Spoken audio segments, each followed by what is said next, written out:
You are listening to pastthink.com audiobook. Please like and subscribe, thank you. Chapter 69.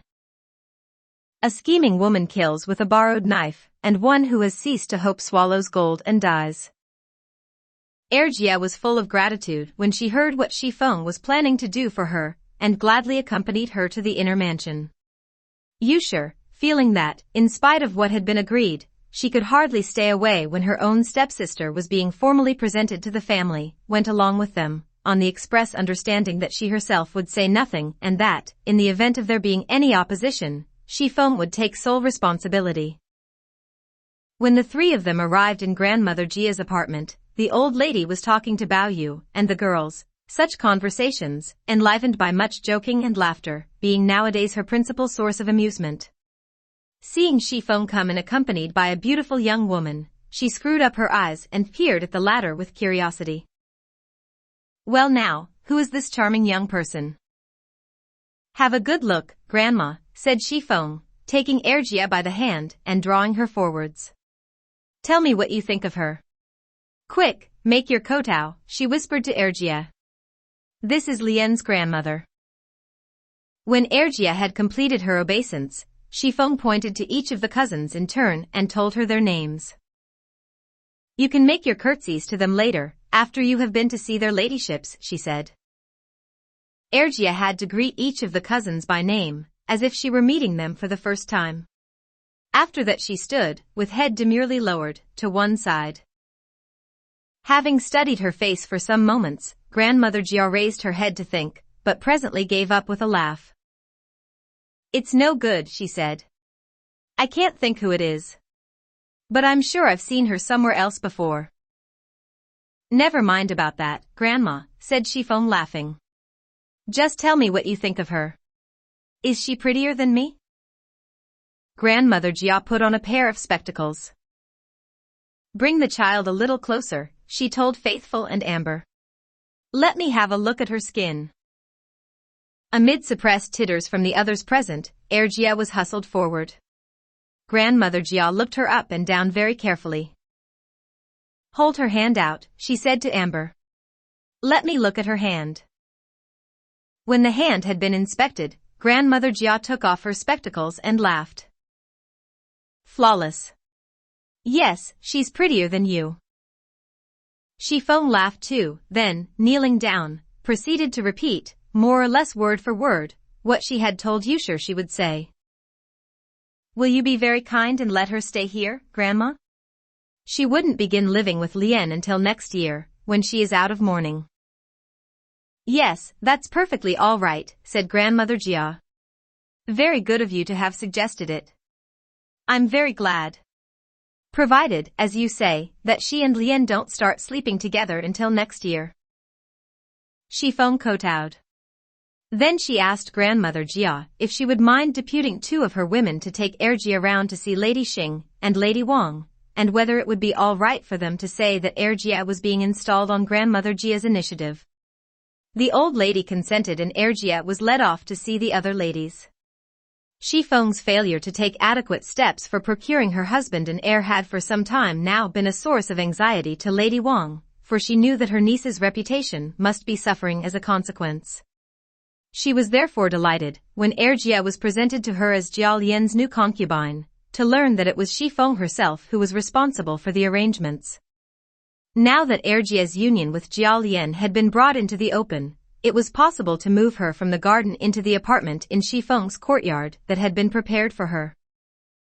Meanwhile Xueqin's agents were secretly inciting Zhang Hua to claim his affianced wife, promising that she would come to him with a generous trousseau, and that they would give him a substantial sum of money to set up house with. It was no easy task persuading him, since from the very start he had had little stomach for this case. His apprehensions seemed justified when, in answer to the summons, Jia Rong's representative eventually appeared in court and made the following statement. Zhang Hua had already broken off his engagement with the young lady before she entered our house.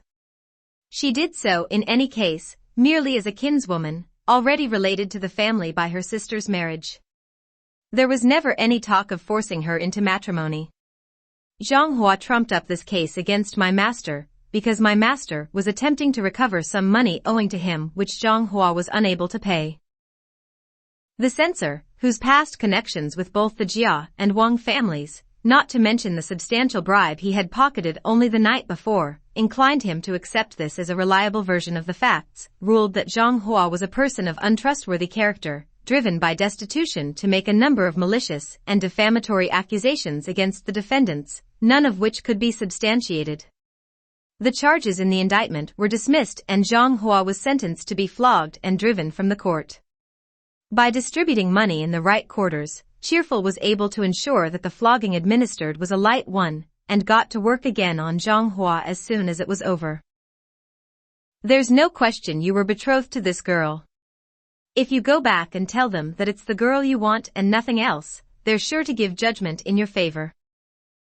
Zhang Hua was induced to do this and the court, after further persuasions from Wang Xin, did in fact give judgment in his favor. Zhang Hua is to repay the full amount owed by him to the Jia family within the period specified. But provided that he does so, his affianced wife is to be restored to him as soon as he is in a position to receive her. This judgment was confirmed in the presence of Zhang Hua's father, who was specially summoned to the court of censors to hear it. When Cheerful explained to the old man that this meant that he and his son were to get not only the promised money, but also Erjia and her trousseau as well, he was naturally delighted, and at once went along to the Jia mansion to claim the bride. Shifeng went in feigned alarm to report this latest development to grandmother Jia. It's all the fault of cousin Jin's wife, she said.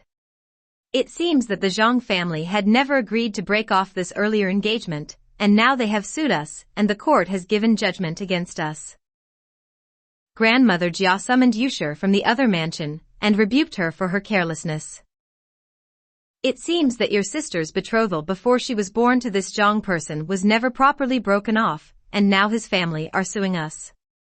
I can't imagine what you thought you were at when you made this arrangement. But it was broken off, Yusher protested. They even took our money. When Zhang Hua was giving evidence, he said he'd never seen any money, Shifeng chipped in. He said no one had ever approached him about breaking off the engagement. His father said your stepmother mentioned something about breaking it off, but there was nothing final. He said that when your stepmother died, you moved your sister in regardless, and married her to Lian as his number 2. No one present at the time was able to refute those statements, so they were able to get away with them. It's a good job Lian hasn't slept with the girl yet. As far as that goes, there is nothing to stop her going back to Zhang. The only thing is, it would be a frightful loss of face for us to let her go again having once moved her in. Yes, but as you say, Lian hasn't touched her yet, said grandmother Jia. It would be even worse for our reputation to hold on to someone who by rights is somebody else's wife. Much better hand her over to him. We can easily find someone else for Lian. The engagement really was broken off, said Erjia, and named the date on which it had occurred. My mother gave the Zhangs 20 taels for doing it. It must be because they are so hard up that they have brought this case against you. The things they have been saying are quite untrue. My sister made no mistake. It only goes to show how dangerous people like this are to provoke, said grandmother Jia. Well, in that case, Feng, you had better go and see what you can do about it. Whatever reluctance she may have felt, Shifeng was obliged to say that she would. She had Jiarong summoned to her room to talk to him about it. Jiarong knew her feelings well enough, but after all, how could a family like the Jiaos really contemplate handing over one of their women to a beggar? The idea was preposterous. When he reported the conversation to his father, cousin Jin sent someone to have a word privately with Zhang Hua. Look here, you've had a lot of money out of them, the man said. Why do you have to have the woman as well? If you insist too hard, my master is likely to start getting angry with you, and frankly I wouldn't give much for your chances if he does. Why don't you and your father go back to where you came from? With the money you've already got you'd have no difficulty in finding yourself a very nice little wife, and if you decide to go away, I can promise you some more money towards your travel expenses. This sounded to Zhang Hua like good advice, and after talking it over with his father, he agreed that if the money he had already received were to be made up to a total of 100 taels, he and his father would undertake to make themselves scarce. The money was handed over, and father and son rose at 4 o'clock next morning to begin the journey back to their native village. As soon as he had made sure of their departure, Jia Rong went round to tell grandmother Jia and Shifeng. Zhang Hua and his father have run away. The charges in the indictment were all fabricated, and they lost their nerve, because they thought they were going to be found out. The court knows all the facts now, but has decided not to prosecute. So that is the end of the affair. Shifeng was not as put out by this as might have been expected. After all, she told herself, even if I bad insisted on Zhang Hua taking her away, there was always the possibility that Lian might get back in time to reclaim her. He would only have had to give Zhang a little money, and Zhang would surely not have refused to give her back. Perhaps it's just as well that she's staying here. I have her here safely under my thumb, while I think of some other way of dealing with her. But I don't like this idea of Zhang going off nobody knows where. Suppose he talks? Or suppose one day he finds some means of reopening the case? Everything I have done up to now will turn out to have been simply working towards my own downfall. Oh, I should never have put a weapon like this into somebody else's hand. She began to grow more and more worried and eventually thought of a plan. Calling Bridie to her, she told him to find out where Zhang Hua was and procure his death, either by laying a false accusation of robbery against him and leaving it to the magistrates and yamen runners to finish him off judicially, or else by employing an assassin. Only by such root and branch methods, she felt, could her fears be allayed and the threat to her reputation be removed. Bridie went off agreeing to do what she had asked, but when he got home and had time to think about it, he began to feel misgivings. The fellow's already gone away, he thought. Surely that's the end of the matter? Why does she need to make such a great issue of it? Taking a man's life is no children's game, it's a serious business. I'll just have to humor her for the time being and think of some way out of this later. Having so resolved, he went into hiding for a few days before coming back and reporting to Shifeng. 3 days after Zhang Hua and his father ran away, somewhere near Jinko in the early hours of the morning, Zhang Hua was knocked down and killed by a highwayman for the sake of the money he was carrying. The old man died of a heart attack shortly afterwards in a nearby inn. There was an inquest on the bodies and both of them were buried there, where it happened. Shifeng did not believe him. I'll probably be sending someone to make inquiries shortly, she said. If I find out that you've been lying, I'll have every tooth in your head broken. But in the event she did nothing and let the matter drop. From that time onwards her demeanor towards Erjia was affable in the extreme. No sister could have shown a greater interest in her well-being. A day came when Jia Lian's business was at last transacted, and he was able to start on his much-delayed journey back home. On his arrival in the city he called in first at the new house in order to see Erjia, but he found the place locked and empty with only an aged caretaker in occupation. When, in answer to his questions, the old man told him what had happened, he stamped in his stirrups with vexation, but there was no time for indulging his feelings, for he had shortly to present himself before his parents and report to them on the successful conclusion of his mission. Jiashi was for once very pleased with him and praised him for his capability.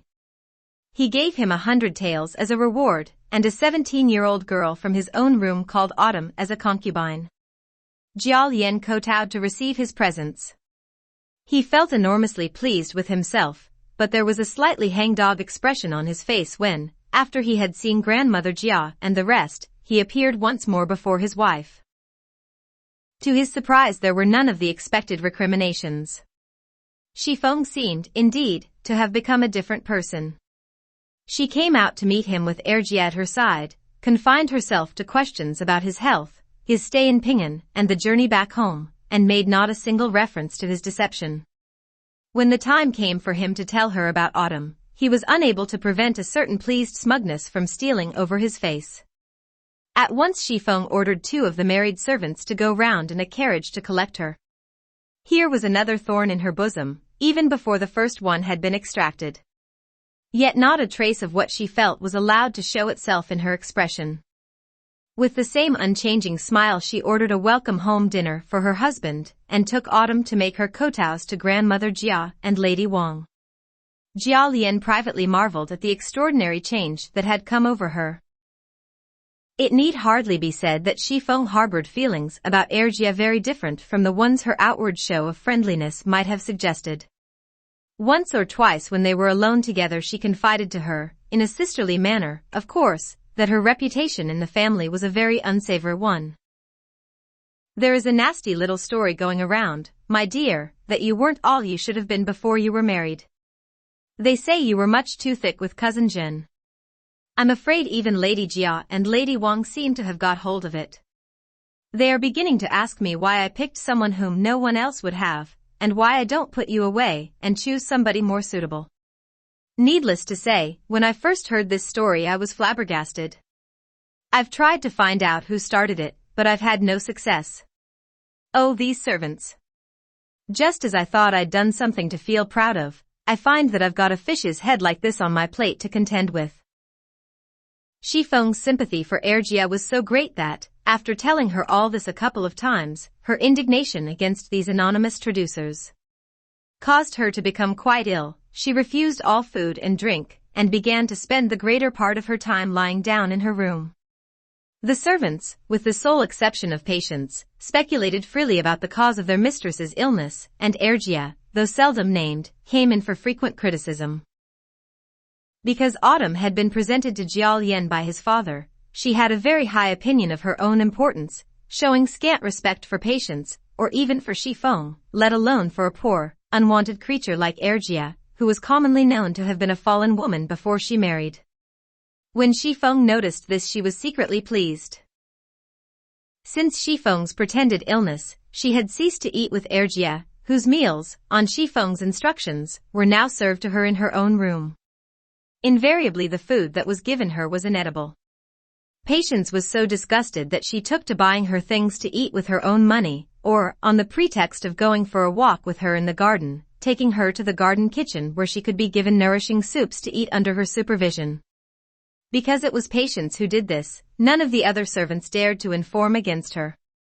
Unfortunately Autumn once came upon them there and, feeling no such compunction, went straight off to denounce her to Shi Feng.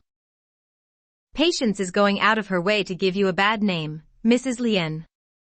That woman wastes the good food you give her, and goes into the garden with Patience every day to sneak food from the kitchen." Shi Feng abused Patience angrily. "Most people keep a cat to keep down the mice for them. My cat seems to eat the chickens." Patience dared not answer back, and from then on kept away from Jia, but she secretly hated Autumn because of this. Bao Yu and the girls were privately concerned about Jia. Though none of them would venture to speak out openly on her behalf, they all of them felt sorry for her. Sometimes, when no one else was about, one or other of them would get into conversation with her. Invariably she would be crying and wiping her eyes all the time they were talking to her, but she never uttered a word of complaint against Shi Feng. Indeed, since Shi Feng was careful never to reveal herself in her true colors, it is hard to see what she could have complained of. Jia Lian for his part failed to notice that anything was wrong. Since his return he had been completely taken in by Shi Feng's show of magnanimity towards her rival, and in any case he was at present somewhat preoccupied. The sight of his father's many maids and concubines had often in the past aroused libidinous feelings in him, which he had perforce repressed, while on her side Autumn had often in the past, by flutterings of the eyelids and various other signals, expressed a marked interest in her master's handsome son. It may be imagined what sort of blaze was kindled in the brushwood when two such eager bedfellows were brought together with full parental approval of their union. Day after day he spent in Autumn's company, sporting with his new-won bride. In the words of the poet, he seemed, indeed, scarcely able to prise himself away from her. Gradually, as Autumn became more and more the only center of his concern, his former feelings towards Jia began to cool. Shi Feng detested Autumn, but was glad to have her as a means of ridding herself of Jia. She would kill with a borrowed knife, or rather she would watch the killing from a safe distance, like a traveler reclining on a mountainside who watches two tigers tearing each other to pieces in the valley below. And when Autumn had disposed of Ergia, Feng herself would take care of Autumn. Once she had settled on this strategy, she lost no opportunity, whenever she found herself alone with Autumn, of stirring her up against her rival. "You are so young and headstrong. You ought to be more careful," she told her. "She is his second wife, after all. He is very, very fond of her. Even I have to give way to her a bit. It's suicide to go constantly provoking her in the way you do." This had the desired effect of releasing a stream of abuse against Ergia, uttered in a voice that could be heard from one end of the courtyard to the other. "You're too soft with people, Mrs. Lien. I wouldn't behave so meekly if I was in your place. Where's all your old authority gone to? You can be forgiving if you like, but if I've got a smut in my eye, I like to get it out. You just let me get at that bitch, I'll give her a piece of my mind." Feng pretended to be too scared of Autumn to rebuke her, but Ergia, listening in her room, spent the whole day crying and was too upset to eat. She did not dare to tell Jiao Lian what the matter was when he called in to see her, and next morning, when Grandmother Jia noticed that her eyes were red and swollen with weeping and asked her what the matter was, she would not say.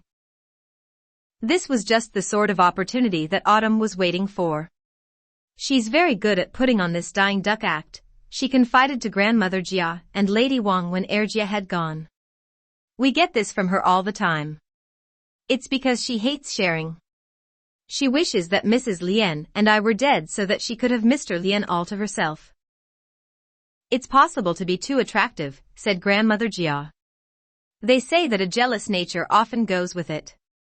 How contemptible to be like that, though, especially when Feng has gone out of her way to be nice to her. One can see that she has no breeding." From that time onwards she appeared to have taken rather a dislike to Ergia, and the servants, when they sensed that Grandmother Jia did not like her, were only too ready to press forwards and trample on her themselves. Now indeed life for the poor young woman became a burden, only occasionally alleviated when Patience, acting behind her mistress's back and against her wishes, took up the cudgels on her behalf. How could so gentle a soul, one of those whom nature, in the words of the poet, did out of snow and rose petals compound, stand up to the barbarities to which she was now daily subjected? After suffering in silence for a month, she began to show the symptoms of an illness. There was a weakness and lassitude in her limbs which made moving them an effort. She could keep nothing down, either food or drink, and seemed to grow thinner and paler all the time, and she could not sleep at night. One night, when she was trying to get to sleep, Sanjia appeared to her, carrying the sword that she had cut her throat with. "Sister," she said, "you always were a silly, weak-willed creature. I knew you would suffer for it in the end. Don't trust the honeyed words of that jealous woman. Outwardly she seems kind and virtuous, but she is treacherous and cunning underneath. She hates you and will never rest until she has brought about your death. If I had been alive, I would never have allowed you to move inside here, or if I had, I would never have allowed her to treat you like this. But I was fated to kill myself, and you were fated to suffer here alone. That is our punishment, because in our past lives our wantonness led other folk astray. Sister, you must do as I tell you. Take this sword, cut off that jealous woman's head, and come with me to the tribunal of disenchantment to await her judgment. You will die in any case, but if you do not do as I say, you will have died for nothing, and no one will feel sorry for you." "Sister," said Ergia, weeping, "my whole life has been sinful. You yourself say that my present sufferings are a punishment. Why should I add the crime of murder to my other sins?" Sanjia left her sorrowfully, and Ergia, waking up with a start, realized that she had been dreaming. Next time Jiao Lian came to see her she had a tearful disclosure to make.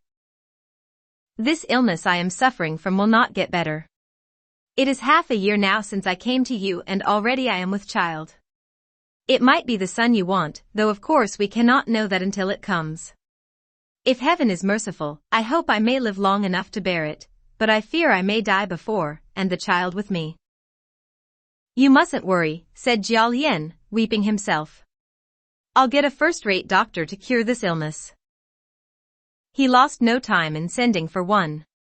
Unfortunately, the Dr. Wang of the Imperial College, who had attended Grandmother Jia and other members of the family in the past, was at present with the Imperial Army in the field. He had some hopes of a baronetcy on his return, and the pages sent out to summon him ended up by calling in a colleague of his called Hu Junrong, that same doctor, in fact, who had been called in to attend Skybright a year or two previously. After taking Erjia's pulses, he informed Jia Lian that her trouble was irregularity of the menses caused by anemia. "But are you sure she isn't pregnant?" said Jia Lian. "It's 3 months now since she had a period, and she is suffering all the time from morning sickness."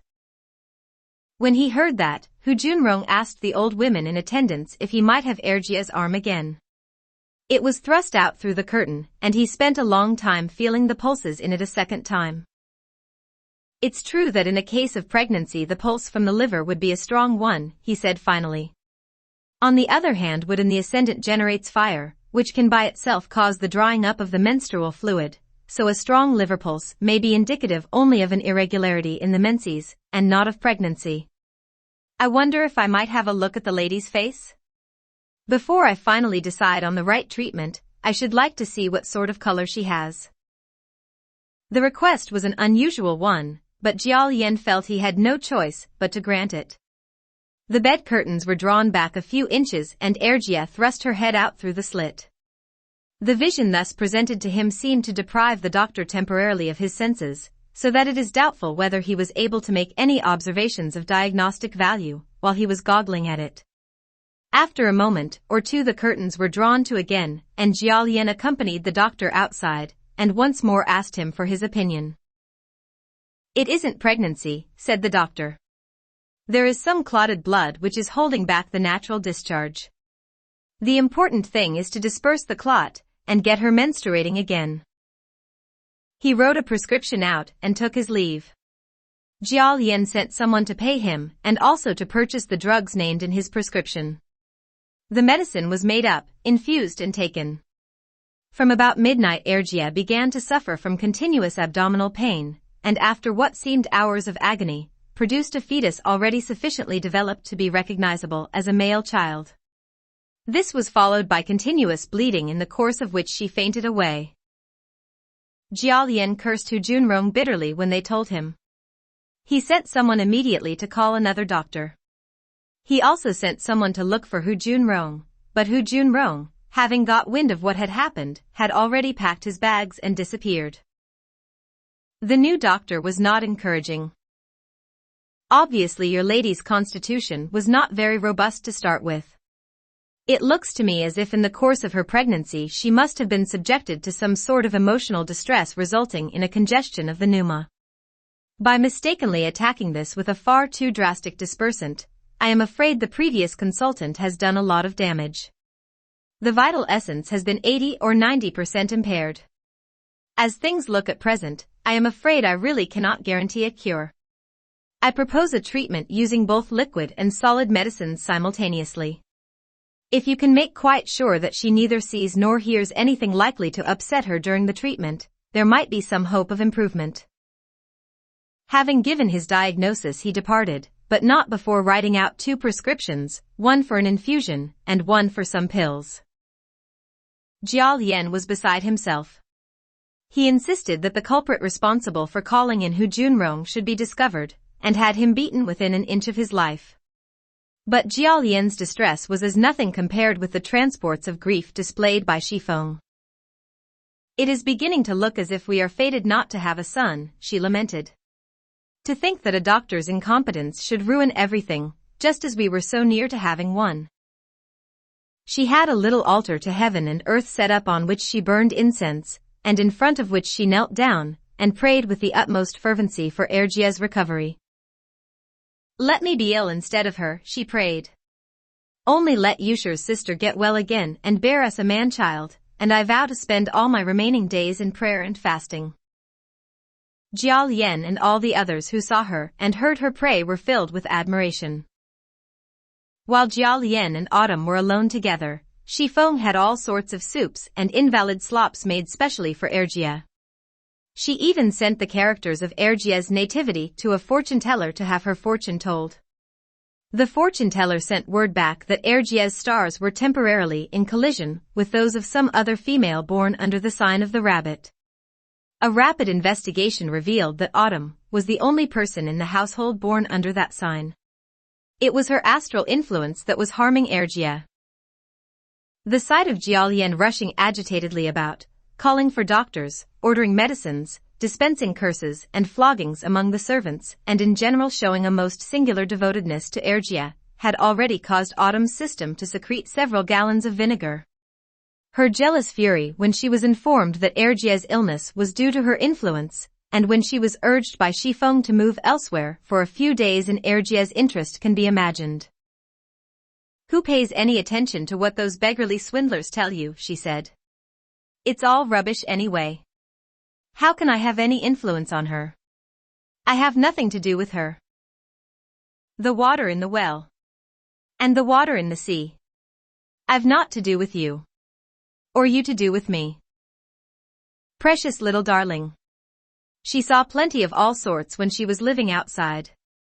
She didn't suffer from any influences then, why should she start suffering from them now, I wonder? Anyway, there's something I'd like to ask her. I'd like to ask her where she got that child from. She may fool that cotton-eared master of ours. As long as she gave him a child, it would be all one to him whether it was a Zhang or a Wang. But do you really care about that whore's brat, Mrs. Lian? I'm damned if I do. What's so special about having a baby? Give me a year or 10 months and I'll have one myself, and it won't have half the city for its father, either. The servants hearing her were at some pains not to laugh. It happened that Lady Xing had come over that day to pay her respects to Grandmother Jia. Autumn took the opportunity of complaining to her. "Mr. and Mrs. Lian are trying to drive me out of here. I don't know which way to turn. Put in a good word for me, your ladyship, I beg of you." This led Lady Xing to give Xifeng a severe telling off, after which she proceeded to give a piece of her mind to Jialian. "Ungrateful wretch. Whatever the girl's like, she was given to you by Sir Shi. Fancy trying to turn her out for the sake of an outsider. Have you no respect for your father at all?" She walked off in a huff, giving him no opportunity to explain.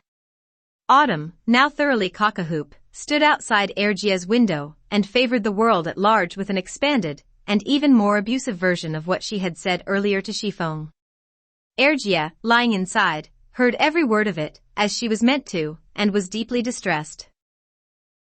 That night, when Jialian and Autumn were in bed together, and Xifeng was asleep in her own room, Patience went to see Ergia and tried to comfort her. "You must try to get well," she said. "Don't take any notice of that animal." Ergia clutched her hand. She was crying weakly as she replied. "Sister, you have been so good to me, ever since I came to this place. I don't know how much unpleasantness you haven't had to put up with on my account. If I come out of this alive, I promise I shall do my best to repay your kindness. I fear I shan't though. I shall have to try and repay you in another life." Patience could not help crying too. "All these things that have happened to you, it's all my fault. I was so stupid. I always told myself that I'd never deceive my mistress, and so when I heard about you and Mr. Lian living together outside, I thought I had to tell her. I never thought it would all turn out like this." "You're wrong to blame yourself," said Ergia. "She would have found out sooner or later, even if you hadn't told her. It was only a question of time. And anyway, I wanted to come here. I wanted so much to be respectable. It really had nothing to do with you." The two young women wept a while in silence. Once more Patience tried to comfort her and urged her to get better, then, because it was long past midnight, she left her to go and get some sleep. After Patience had gone, Ergia lay thinking. "This illness seems to have got its grip on me. I'm losing rather than gaining all the time. It doesn't look as if I shall ever get better. And now that I've lost the baby, there's nothing much left for me to live for. I don't have to put up with all this hatred and malice. Why don't I just die and get it over with? They say you can die by swallowing gold. It would be a better way of dying than hanging oneself or cutting one's throat. She struggled out of bed, opened one of her boxes, and hunted out a nugget of raw gold. Then she wept a little. It was 4 o'clock in the morning. Summoning up all the willpower she could muster, she forced herself to swallow it. She had to hold her head back and swallow many times before it would go down, but in the end it did. Then she dressed herself hurriedly in her best clothes, put on her jewelry and ornaments, laid herself down upon the Kong, and sank at once into unconsciousness. Hearing no call from her next morning, the maids, Shifeng and Autumn having gone off to Grandmother Jia's place for their morning duty, were only too pleased to get on with their toilets undisturbed.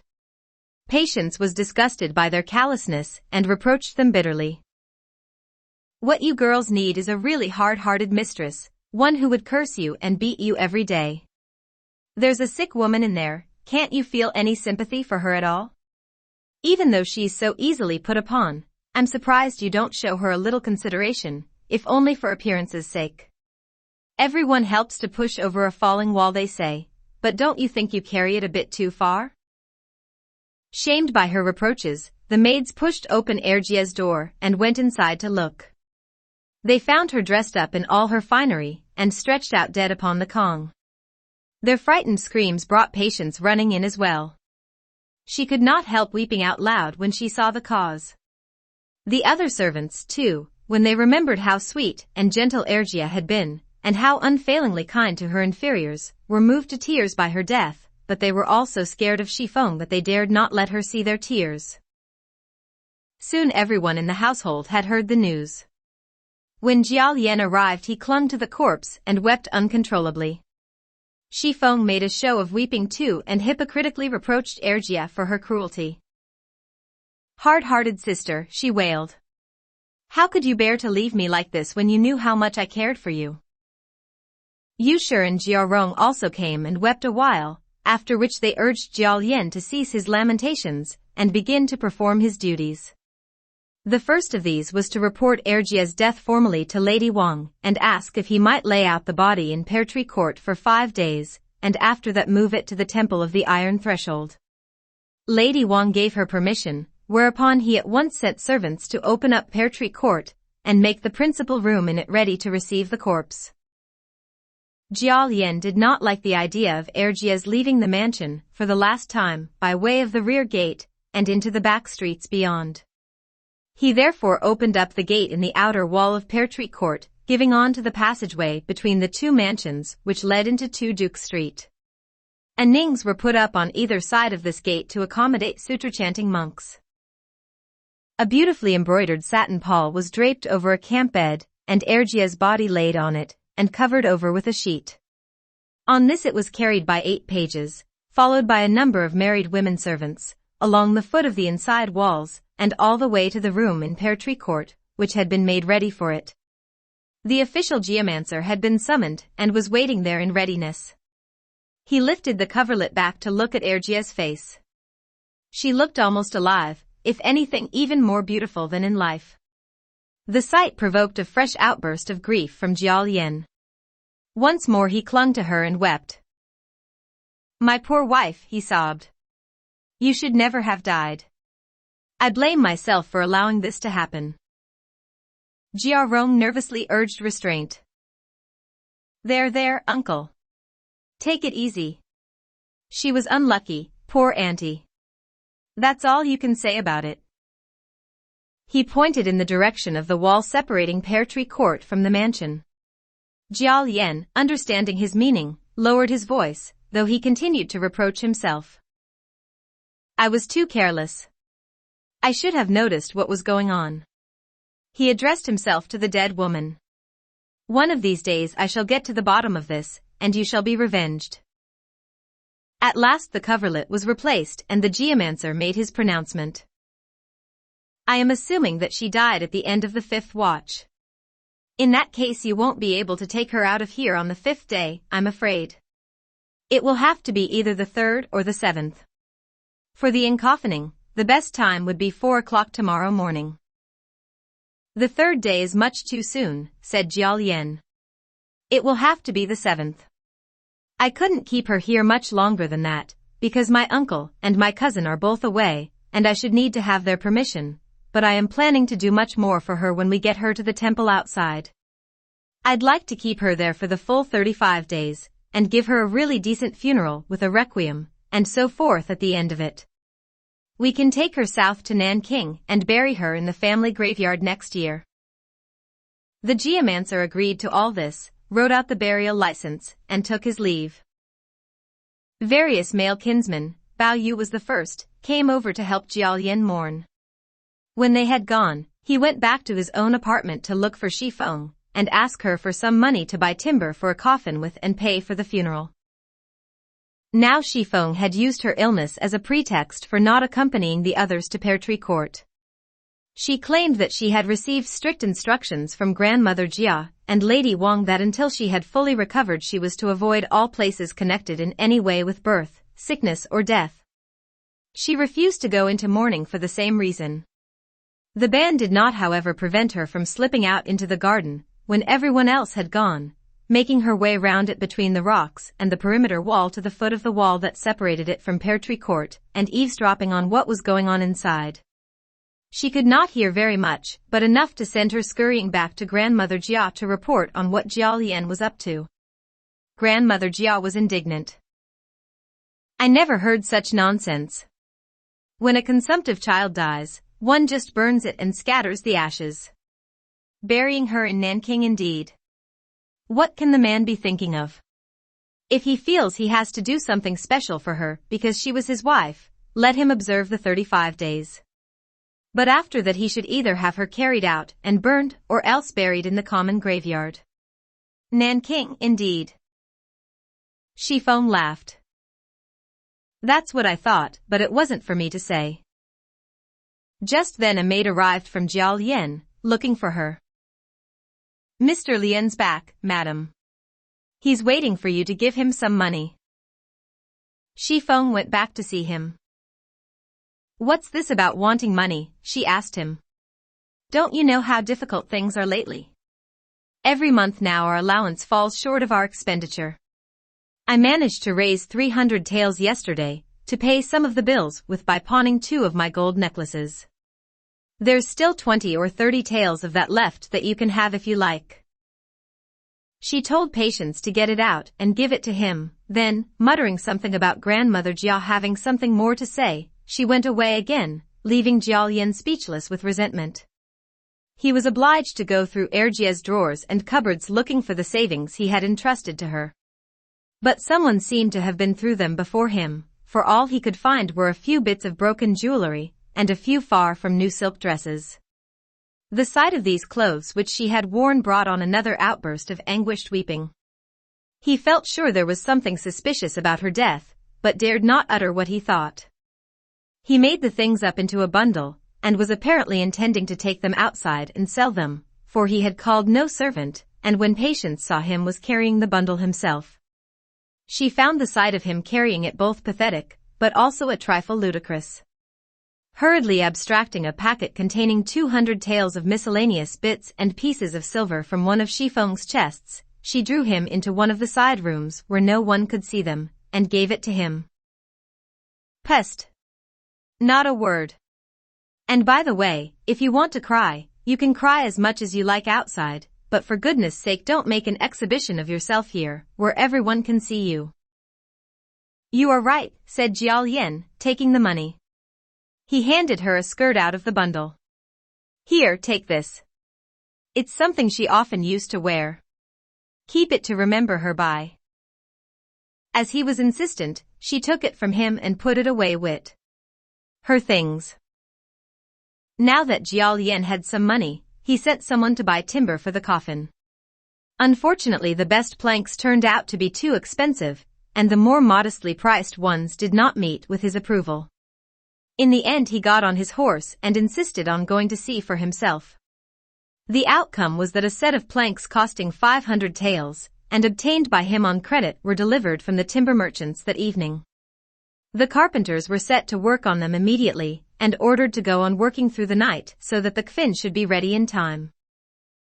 He ordered some of the servants to dress in mourning and keep vigil at Erjia's side. He himself did not return to his own apartment that evening, but spent that and every other night of the 7 at Pear Tree Court. Towards the end of this sojourn he was somewhat surprised to receive a summons from Grandmother Jia. The reason for the summons will be revealed in the chapter which follows.